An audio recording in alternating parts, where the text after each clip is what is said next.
Johnny Dollar. Johnny, you better come flying out here just about as fast as you can. Who's that? Johnny, this is Red. Yeah, Red who? Well, you know, your favorite fishing guide. Red Barrett? That's right. Lake Mojave Resort out in Arizona? Yes, sir. Well, Red, you old scalawag. How are you, and how's the fishing? Just great. That is, if you know where the good holes are. And believe me, you do. Now, that's really a fact, Johnny. I really do. I guess I'm the best fishing guide this country ever saw. Yeah, and I suppose you think it's time I made another trip out there and tangle with some of those beautiful lunker bass. Well, now, Johnny... It's no good, Red. I just can't do it. Now, you listen... The way the work is piled up on me, I'm just about going crazy. I've been trying to get away for some kind of a vacation for weeks now, but I just can't do it. Sounds to me like you need it, too. Yeah, it's been a tough year, no let up at all. Pat McCracken over at Universal Adjustment Bureau, half a dozen of my other contacts. They've been begging me to take some time off, but I just can't, Red. I'm not on a regular payroll. I'm a freelance, so I have to take on every assignment that's handed me, whether I like it or not. Look, you mentioned Mr... No use, Red, so don't make me feel any worse by talking about it. Me? That was your idea. Huh? Did I say anything about fishing until you did? Oh, no, wait. You mean there's some insurance matter I ought to look into out there? It was this Pat McCracken you mentioned that said I better call you. Oh, great. And he's the one who's been after me to take a rest. So, what's happened out there? That's the thing. It ain't what has, but what's going to happen. Yeah? Like what? Come on, get to the point, Red. Well, Johnny, when it does happen, well, it's going to be pretty tragic for Lake Mojave Resort. You mean somebody's trying to wreck the place? Something like that? Much worse, Johnny. Much worse. Well, what is it? Well, I just don't think I ought to tell you over the phone. But, Red, unless I know... And if somebody was to hear me talking to you this way... Red, look. And anyhow, you'll find out soon enough when you get here, Johnny. And you won't like it. No, sir. Red, quit stalling, will you? Of course, if you just want to sit around up there in Hartford and let a terrible thing like this happen without even raising a finger... Well, I just can't believe you'd do that. Look, will you stop beating around the bush and... Red? Red? I can't tell you over the phone. It's too awful. Now listen, you old goat. But, Johnny, they say there's an airplane leaves New York City just about 12 o'clock noon. So what? So it'll get you in Las Vegas about 9:45 tonight. Okay? What do you mean, okay? I mean, just you be sure and be on it. And I know you will. Oh, now look, I can't... Goodbye, Johnny. Red! Oh, if that crazy old coot thinks I'm going to fly all the way out there just because he... And yet, if he was serious...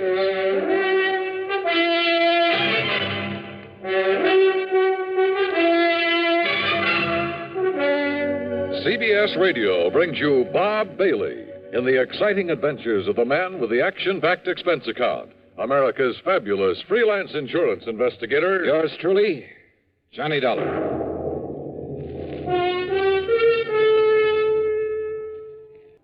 And now, Act One of yours truly, Johnny Dollar.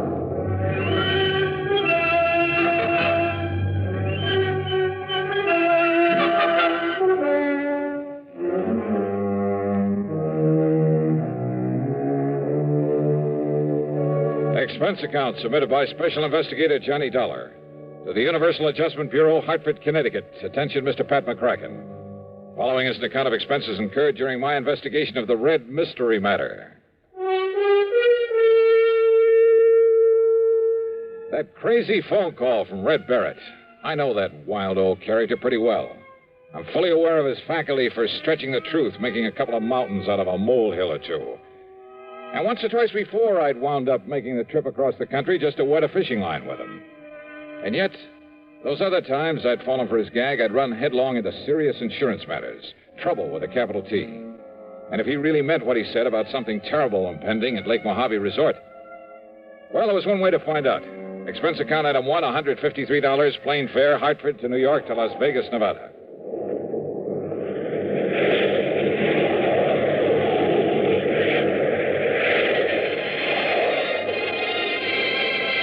The awesome beauty of the clear night sky over the desert, with its billions of stars twinkling in the black sky above, is something I'll never tire of. The stars seem close enough to reach out and touch them. As the plane hit the glide path down to the landing strip at the south end of Las Vegas, the myriad many-colored lights of the city winked and sparkled like the lights on a gigantic Christmas tree. Yeah, from the air, Las Vegas, the fabulous city of chance, is just plain beautiful. I'd like to have stuck around Vegas for a while and tried my hand at some of the casinos and clubs along the gambler's alley they call the Strip, but I had other things to do. So, item 2 was $50 deposited on a rental car. And within minutes after the plane landed, I was heading south and east across the desert, down toward Davis Dam, down to Lake Mojave Resort.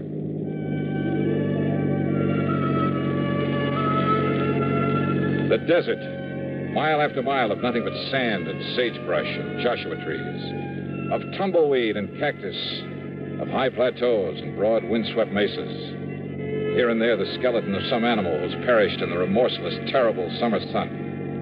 And then suddenly in the middle of it, the life-giving waters of Lake Mojave. At the south end of the lake, just above Davis Dam, is the resort, with its clean, comfortable motel, a good restaurant, tackle shop, and dock. Everything to warm the heart of a fisherman. Yeah, and in the bright light of the moon, I could see the lake itself, calm as a mill pond. That meant that unlike the cold and snow I'd left back east, here it was warm and perfect weather for fishing. It took a bit of self-control to keep from driving right on down to the dock. Instead, I circled the driveway to the office. As I pulled up to a stop, in spite of the hour, someone came out to greet me. It was my old friend Buster Favor, general factotum at the resort. Yes, sir? Can I help you? Yeah, Buster, I think you can. What? Why, it's Johnny Dollar. Yeah, none other. Hiya, Buster. Johnny, it's a miracle. I don't see why. When I get word there's trouble around here. Oh, then you know, huh? Buster, I only know that something is about Even the police haven't had a chance to get over here yet. The police? Johnny, I sure hope he's all right, but you can find him. Yeah, find who? Why, Red. Red Barrett? You mean you didn't know? Buster, what's happened to him? Johnny, Red has... Well, he's disappeared. Oh? And I could be awfully wrong, but from the looks of things, Johnny... Wait a minute. You think somebody could have murdered him? Come on. Take you over to his room. You can see for yourself. Well, look, Red phoned me in Hartford, Buster. He told me that... Think he had some premonition that something was going to happen to him? Well, that's just it. He didn't seem worried about himself. All he would say Well, was... it sure looks like he should have been worried, Johnny. Here now. Holy. Yeah? The room, a housekeeping unit, was a shambles. Clothing pulled out of the drawers and closet, as though somebody had ransacked the place looking for something. That stuff's all part of the uniform as he was wearing while he was working, Johnny.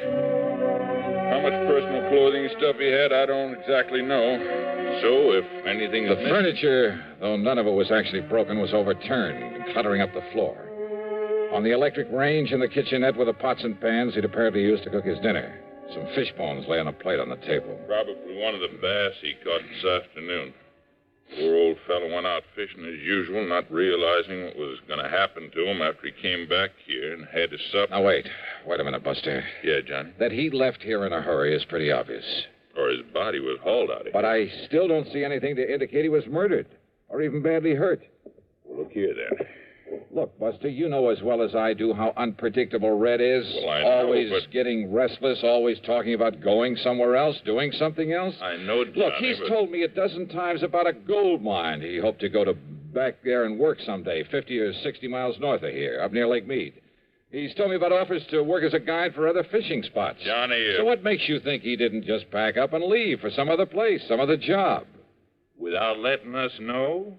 And leaving things this way? Red? Sure he would. So unless you can show me some good... Oh. Yeah, Johnny. It's blood there on the floor. I'm sure of it. Yeah. It's blood, all right. It still hasn't even dried either. Yeah, I see. All right. When did you find he was missing? When Ham Pratt... Well, you remember Ham. The manager of this place, sure. Well, after supper, Ham came over here to talk to him, and, well, this is what he found. Do you know of any enemies he may have had? Red? Oh, no, sir. Of course, all of us used to get out of patience with him now and then. Some of the crazy things he'd do, the wild stories he'd tell, but, There wasn't one of us didn't love the crusty old coot. Same thing applied to everybody else who knew him. Then why? Why would anybody want to do him in? I don't know. I can't figure it out. But it sure looks like somebody did, Johnny. You can see the evidence yourself. Yeah, maybe. What do you mean by that? Red's phone call that brought me out here. If he'd thought that he himself was in danger, don't you think he would have said so? Yeah, I guess Red would have built it up, too. Would have made it sound real dramatic. Sure he would. But instead he told me something tragic was going to happen to the resort. Like what, Buster? Like nothing I can possibly think of. But now, Johnny, this blood on the floor. Yeah. Hey, did Red have a car? Yeah. Where is it? It's gone, Johnny. Whoever did whatever they did to him must have used it to carry away his body. The poor old... Buster, I've just got a lead on it. Oh, Ham, come in. You see, I phoned everybody up and down the lake to look out for Johnny. Ham, how are you? Buster's told you about Red? Yeah, and in spite of this so-called evidence around here, I still Johnny simply doesn't believe that Red was murdered. But there's blood on the floor, the way things were left around. Or, Johnny, have you some reason for thinking he wasn't? First, I want some definite reason why he was. But now, Johnny. If you want the truth, I think you've both gone overboard about this. Are you kidding? Give me a reason. A reason for killing him, for anybody killing him. Just one good reason. Well, now, Johnny... Johnny, this blood on the floor. Yeah. This. What is it, Johnny? Johnny? You, haven't called in the police yet? Oh, I was just about to when you arrived. Don't you think I'd better call them then right away? Well, yeah, Johnny, why don't you do that? No. I've done something better, Johnny. I spread the word up and down the lake, all the way up the Colorado River by telephone. And listen, it's paid off. And that's what I came in here to tell you about. Well? I just got word that a car, same description as Red Barrett's, that was seen pulling off Highway 93 about 33 miles this side of Boulder City. Oops. What, Johnny? You want me to find poor old Red, huh? Well, of course, if the poor old fella's still alive. And maybe I will. And when I do, I have a sneaking suspicion I may have a score to settle with you two. Now, just a minute, Johnny. If you mean to imply that either of us did him... I didn't say that. Well, Johnny, what do you mean? You don't know, Buster? Well, if you think you can find Red, and if I can be of any help to you... No. That's exactly what I don't want. Well, now, Johnny... Just let me work out this little mystery myself. Well, of course. No help, no interference from either of you. Johnny, this isn't like you. I don't understand. You don't, huh? I swear it. Yeah? We'll see.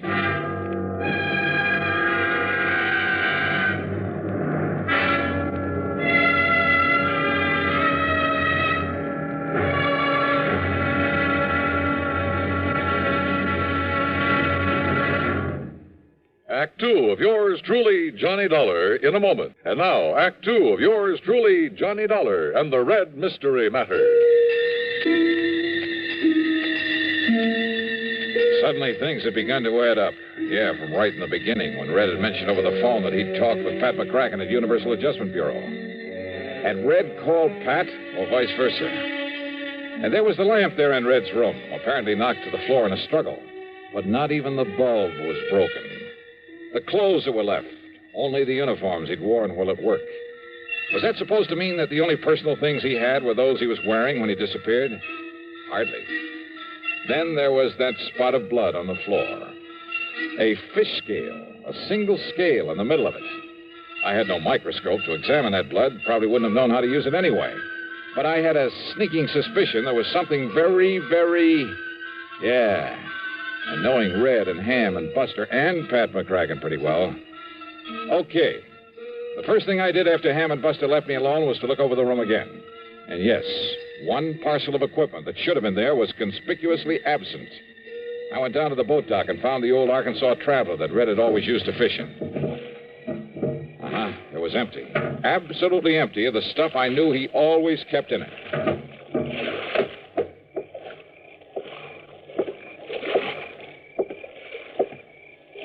Johnny? Wow. What are you doing up and around this time of night, Ham? Oh, just sort of checking up on things. Yeah? Or checking up on me? Oh, now, Johnny. You hoping to find some lead on Red there and his boat? I found exactly what I expected, Ham. Nothing. I don't understand. Don't you? Johnny, what goes with you? You've certainly been acting kind of feisty this trip. Yeah, well, I'm sorry. Now, if you feel you have some lead on Red, on what may have happened to him, well... Yeah? Yeah, I think I have. And you helped to give it to me. I did. But there's no point in following it up till morning. What is the lead? No help, no interference, remember? Okay, Johnny, whatever you say. No use doing anything till morning, eh? That's right. Then you, Well, what? Oh, I was just thinking. Remember a couple of moonlight nights like this when you were here before, how you and I took the workboat and a couple of fishing rods, how we plugged those deep coves just above the dam? Yeah. Yeah, we took some nice fish out of there, didn't we? Yeah. I'm going to be blunt with you, Johnny. You aren't yourself. You're a bundle of nerves. Been working too hard? Yeah, much too hard. Well, one great cure for that. Why don't we go out there and pick us up a couple of nice bass? Okay. Why not? Unless, of course, you feel you ought to do something more about finding Red. I told you, no more until morning. I also told you I'm sorry. Let's go fishing. Sure, Johnny. I understand. Yeah, I guess you do.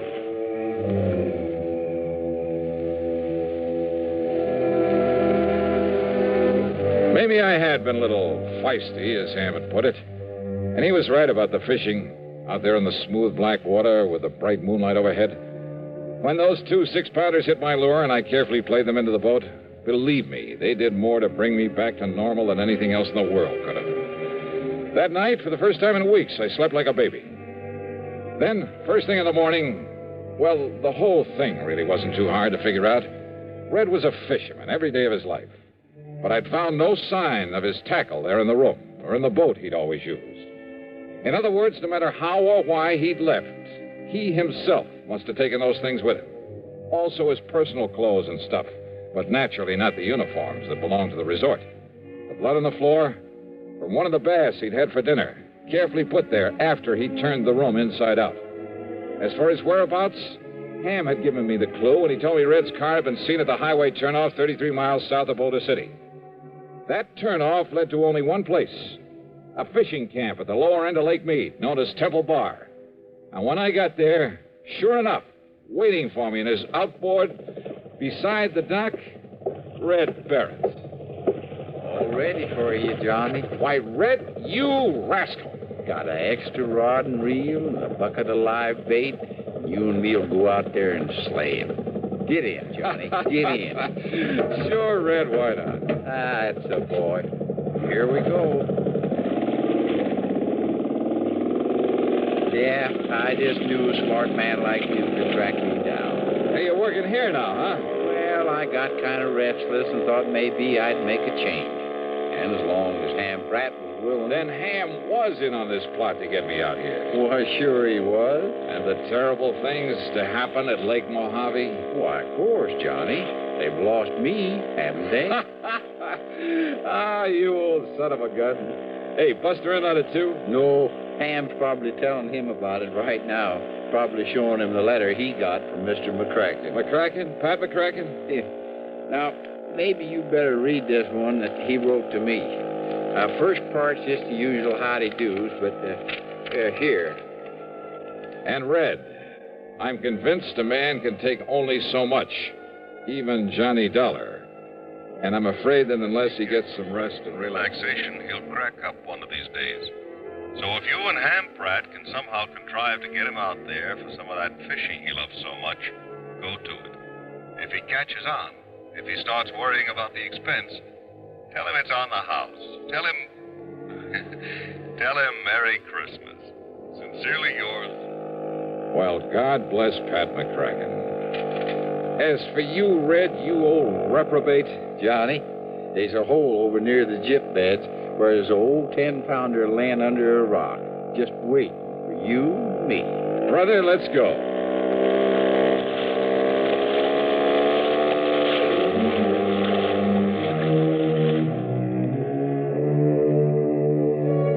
A very wise man once said that the time a man spends in fishing is never deducted from his lifespan. And you know something? I, for one, am convinced that he was right. So, well, Merry Christmas to you all, too. All of you. Yours truly, Johnny Dollar.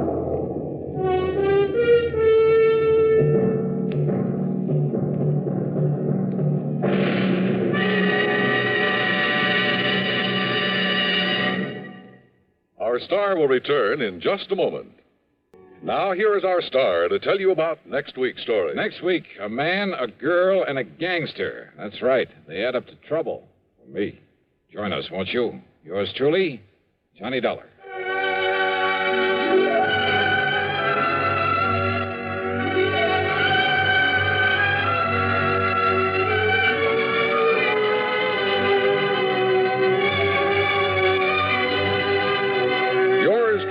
Johnny Dollar, starring Bob Bailey, originates in Hollywood and is written, produced, and directed by Jack Johnstone. Heard in our cast were Forrest Lewis, Barney Phillips, Alan Reed Sr., and Lawrence Dobkin.